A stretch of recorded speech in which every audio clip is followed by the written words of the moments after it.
Hey guys, welcome to my first YouTube video.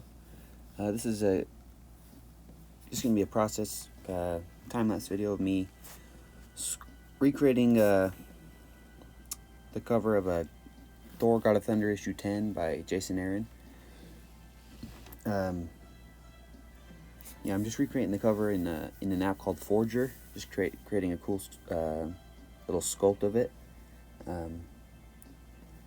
And I'm just recreating this cover. The cover is by an artist named Esad Ribic. That I just really like his art and really like this cover a lot. Thought it was a really cool cover. Thought it'd just be cool to recreate it. And yeah, this will just be a time-lapse video of me going through that process of sculpting in a Forger on my iPad all the way into Zbrush on my computer. Just to start off here, just started off with a basic body, just quick and easy, just to make it just symmetrical, so I can sculpt on one side, and obviously it'll recreate it the same on the other side. And I like to start that way, obviously, so it's symmetrical and just faster and easier, and don't get too detailed with it. Just try to block it out, because eventually I'll be going in and reposing him to match the pose on the cover art.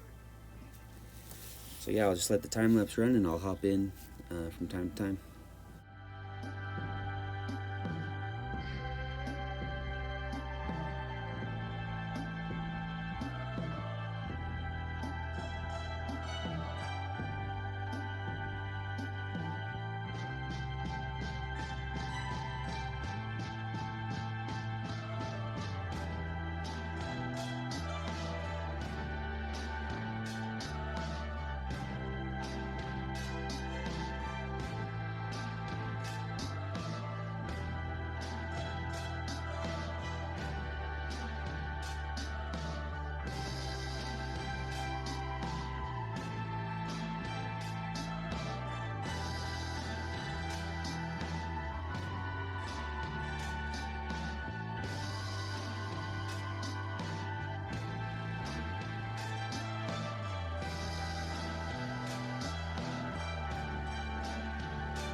And again, here's the main reason I like to start with the basic preset body in the Forger app, is because everything is symmetrical, and obviously just starting from a body is just faster than having to start from a sphere or a cube or whatever, and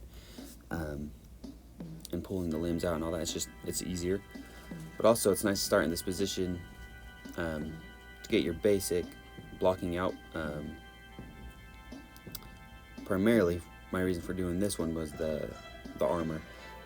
In a lot of these photos you'll see on the side, I got a lot of them for reference, but I don't even need the reference for the upper body. I'm just using the reference for the legs, because in the actual cover art I'm recreating, Thor is shirtless. So I just am mainly focusing on the reference for the for his legs and feet and all that.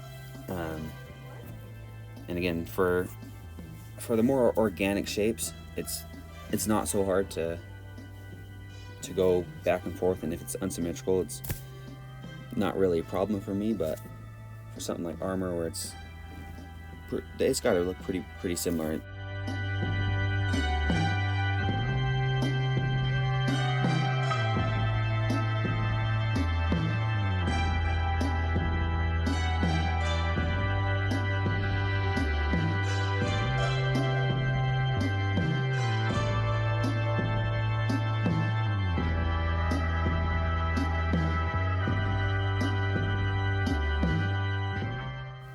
Here up, once I've got the basic sculpt done, and again, it's just blocked out, it's not very well detailed, now I'm going in for posing and just using the masking brush to mask off what I don't want to move. As you can see here, whatever's black isn't moving, whatever's white I can repose or sculpt on or whatever. This is probably one of the hardest processes for me. I don't love doing it,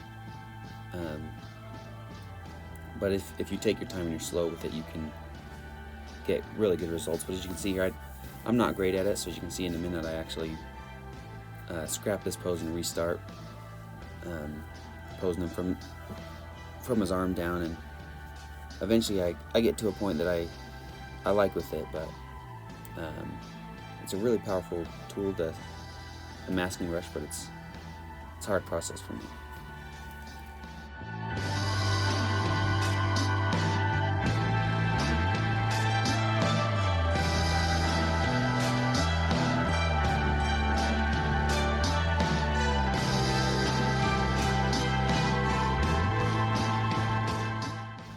Okay, yeah, so here is, like I said, where I started to reposition him. Just wasn't liking how the previous position was looking, and it is hard to tell the differences between the poses in the time lapse, but this one I feel was a lot more accurate to the cover and was looking a lot better. And obviously, going from this sculpt to the cover, there's going to be differences. I took some artistic liberties, but I want to get it as close as I possibly can. And now once I'm actually in this final position, I can go in and do some final details and things that you couldn't really do in the previous symmetrical position. For example, his arms are in two different positions here, so you'd have different muscles stretching, flexing, all that sorts of things. Skin fold in certain areas that you wouldn't before, and this is my favorite part of sculpting, because you can really get in there and make it look good. Now here is my sculpt of Gore, the God Butcher, the character he's fighting on the cover. And unfortunately I lost the video of me doing the original sculpt of him, but here I'm just putting him into the same scene as Thor and doing the same thing, just using the masking brush to mask what I don't want to move and moving what I want to move.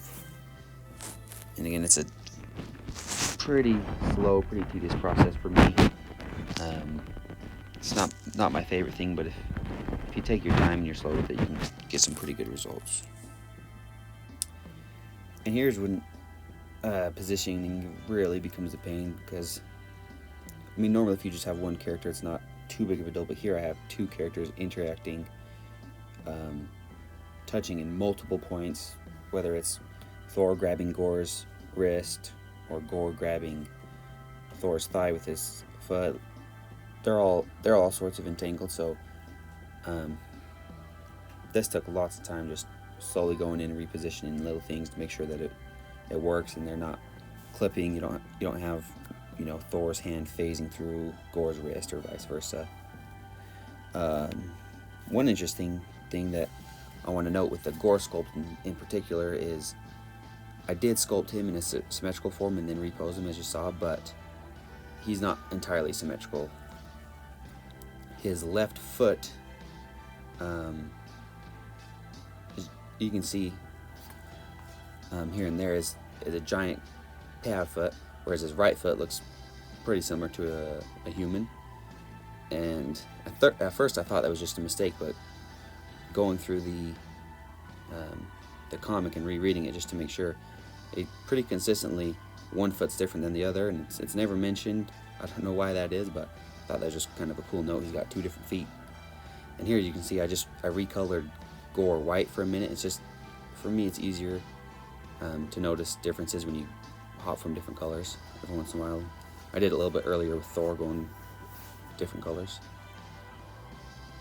And here, as you can see, Thor looks pretty smooth and lost all his detail. That's just me remeshing it, so everything's all the polygons are smoother, and then I can go in and subdivide, and it's a lot easier to block them out, get them in your final position, remesh so it makes all your geometry even, and then go in and subdivide and do all your final details. And now from here on out, pretty much till the end, is just doing final details, skin folds, veins, yeah, texturing on the skin, all that sorts of thing.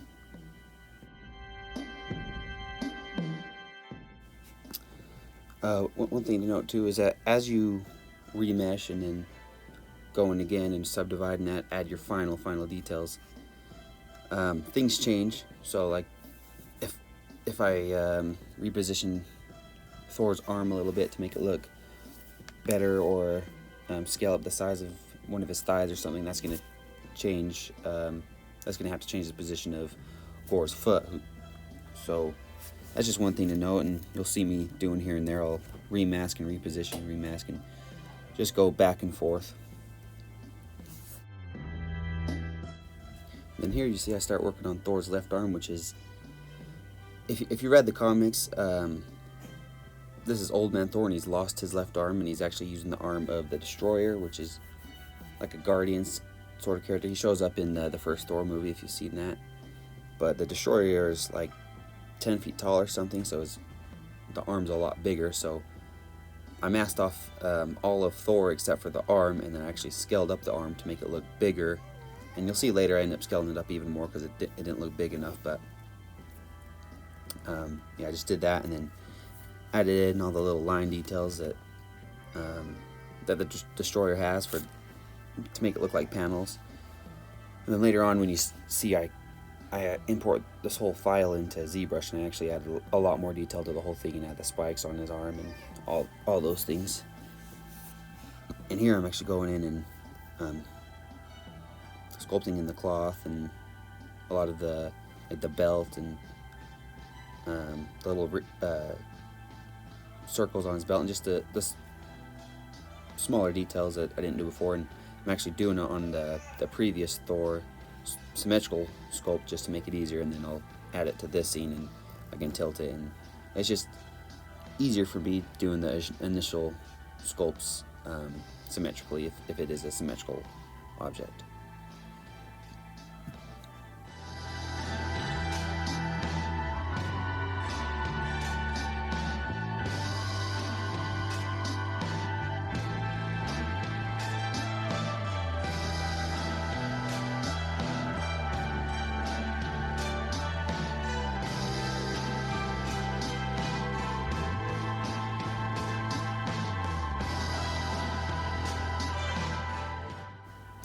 And here I am importing the hammer model I made, which I think that footage might have gotten lost somewhere, but just did that on a separate file and then imported it in. And again, back to the whole masking and repositioning. The most tedious part is fingers and small details like that. So actually sculpting his fingers around the hammer was probably one of the hardest parts of the whole sculpt. Here I am sculpting the base. I'm not doing all the black tendrils you can see in the background of the picture, because you see I tried them here for a minute, but I didn't like the way it looked, and I wanted to 3D print this, and I just thought it would be too much. And here you can see this is when I imported it into Zbrush.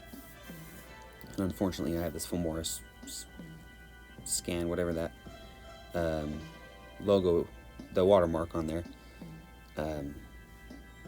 I have that for a bit, but eventually I got it figured out and got rid of it in the later videos. But yeah, as you can see here, ZBrush is a lot more powerful. You can do a lot more polygons, a lot more detail. So I'm basically just subdividing and going in and fixing the fingers, as you can see here, and the Destroyer arm. I scaled it up and added a lot more detail and just cleaning things up. And eventually I'll go in and as you see here, I'm grabbing some different alphas to texture. I want to make the cloth look like cloth, make his skin look like skin, give his hammer a rougher texture to make it look like stone, and all those things. And this is very similar to Forger, except for it's way more powerful and has a lot more options, but the basic premise is the same. You just, like, for example, you still got the same mask brush, except for here, instead of masking to move the model around, I'm masking so what's unmasked I can use the texture brushes on. So you see here his cloth has a cloth texture on it, and I'm adding some texture to the seams, all those things. There's a light texture going around his skin, as you can see here and there. Texturing his beard to make it look more like actual hair. And then here you can see this is the final sculpt. I just did a short little video of me kind of flying around the scene so you can see all the little details. With going onto the computer and actually sculpting in Zbrush, I don't know what happened, but I lost a lot of the footage of me sculpting, doing some final sculpts on Gore, on the base, the actual lightning coming off Thor's hammer. Unfortunately, I lost a lot of that, but this is the final, and you can see how much more detail is going on here. Like, see all the texture in his skin versus Forger, where you just don't have enough power for those sorts of things, and I have a lot more harder lines on his armor, and just looks a lot better. This is my first ever time using Zbrush, actually, so I think I went a little too hard with a lot of the texturing, but you know, it's a learning process, and I'll get there eventually. But yeah, you can see Thor's back up to his arm, and all these little strands is the lightning coming down, and I'm eventually gonna 3D print this, and I'll do the lightning with a blue resin and have some lights in the base to make it actually glow, and it'll look pretty cool. Yeah, and you can see, like I said, on the destroyer arm, I actually have the spikes on there actually look like spikes now. They're not just blobs, and again, that's the added benefit of Zbrush. You can do so much more with it.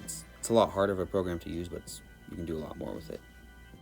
So yeah, that's the whole sculpt and the whole video. Thanks for joining me, and yeah, come back. My next video, I'm gonna go through the process of 3D printing it and painting it up and showing how I do all the lights in the base, and yeah, go to a finished actual physical sculpture.